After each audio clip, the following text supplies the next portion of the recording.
Research in Motion has hired bankers for a far-reaching strategic review and to look for partnerships, as the BlackBerry maker warned it would likely report a shocking fiscal first quarter operating loss. So I think the most likely scenario for Research in Motion is some sort of breakup scenario.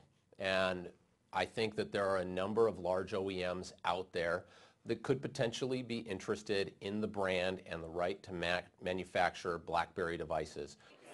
RIM virtually invented the concept of on-your-hip email with its first BlackBerry devices, but now finds itself struggling badly in the smartphone market as it trails far behind Apple Inc.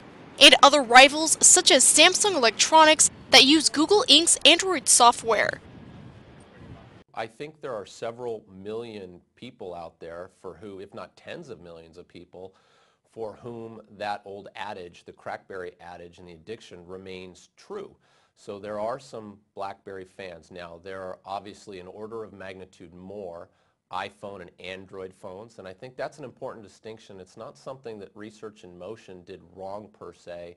It's more of what the competition did right. They were more innovative, they moved faster, and they seized the opportunity of touch screens and the internet more rapidly than Research in Motion, which fundamentally had its value in email services from the very beginning. RIM said it would also cut a significant number of jobs, although it didn't say how many.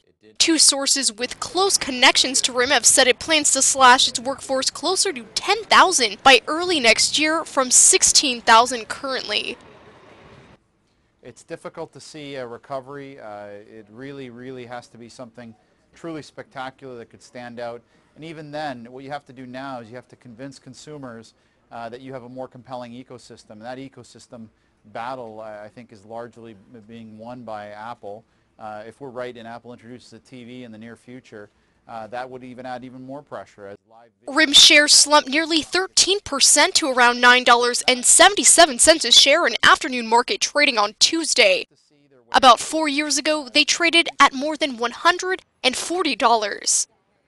Jessica Minton, IBTimes TV.